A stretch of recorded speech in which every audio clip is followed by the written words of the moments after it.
Hello there. Why oh why are our politicians so eager to allow the EU to lead them down the path and into a massive great open bear trap?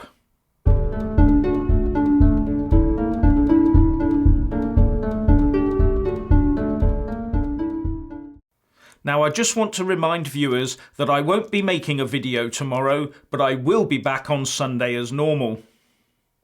Now, in case you haven't heard, the UK Permanent Representative to the EU, Ambassador Sir Tim Barrow, has sent an official letter to the EU Council President Donald Tusk confirming that the offer of an extension to the Article 50 process has been officially accepted. So as long as a statutory instrument is used to amend the Withdrawal Act 2018, then we will no longer leave the EU at 11 p.m. on the 29th of March 2019. There are also rumours that Theresa May has pulled having a third meaningful vote on her deal, as she cannot get the support she needs, and also because John Bercow has ruled it out anyway. Up until now, I have tried to stay as positive as possible, and I do still think that there are big obstacles in the way of those trying to reverse Brexit. But by moving the Brexit timetable, Theresa May has ensured that those obstacles are now far less of an obstruction than they should be. So why do I think that this short extension to the 12th of April is a big trap?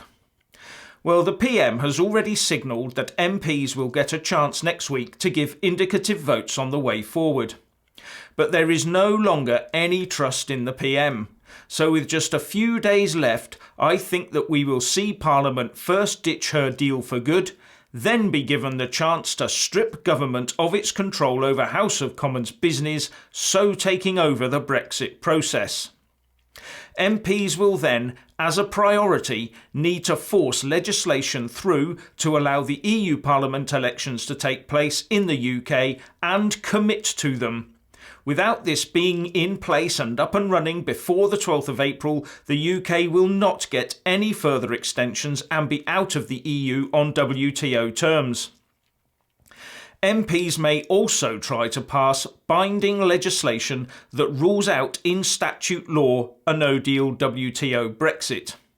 But they will only have 2 weeks to do all of this.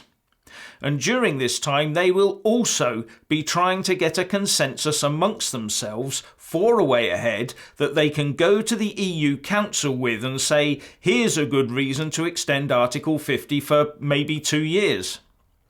And that would probably have to include a general election, a second referendum, or a totally new approach to a deal that was acceptable to the EU 27.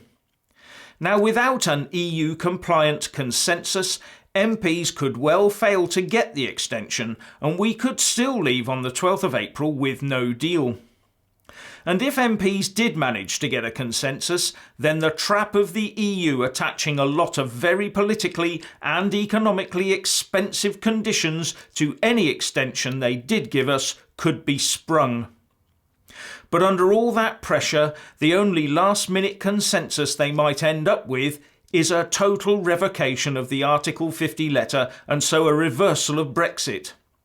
And then they would try and convince themselves and us that revocation is just to give the UK time to get its bearings before having another go, which we all know is just plain lies. But when MPs get to this point, we will be well inside the extra 2 weeks, if not near the end of it. That's when they would realise that they need more time to get the relevant laws in place to revoke Article 50. And when the UK asks the EU for even more time to get the revocation legislation through, Brussels might well spring the big trap of insisting that the UK first signs a treaty with the other 27 EU member states to unilaterally and permanently waive its rights under Article 50 of the Lisbon Treaty, so locking the UK into the EU forever. Further, it could ask the UK to bind itself within a short and specified timeframe to all the requirements under the Lisbon Treaty.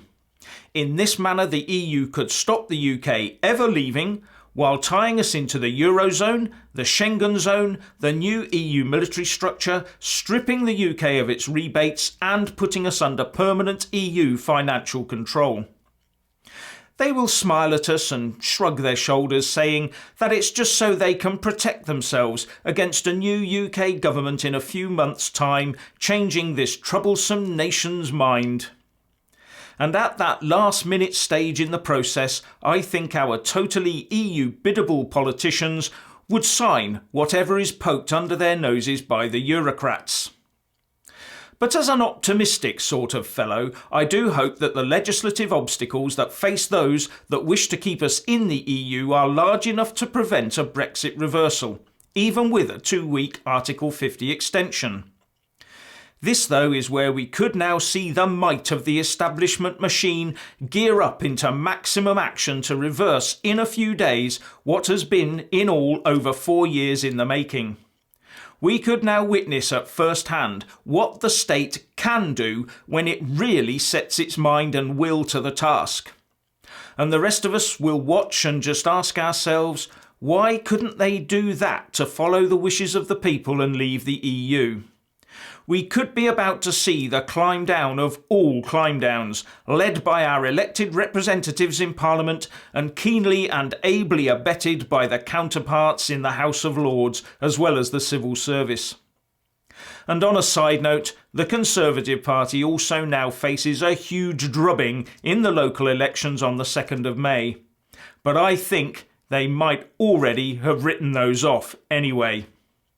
Now, this is all just pure personal speculation to indicate how those 14 days could well become a pressure cooker of a trap to force our politicians to act in haste and knee-jerk the country into either a lengthy extension with a chance to reverse Brexit or reversing Brexit altogether, but with both carrying a heavy political and economic cost to the rest of us.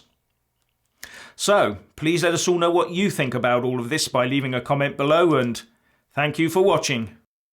Please do like and share this video, and also subscribe to my channel. And when subscribing, please do remember to press on the little bell next to the subscribe button. That way you'll get an alert every single time I put up a new video. Thank you very much for watching.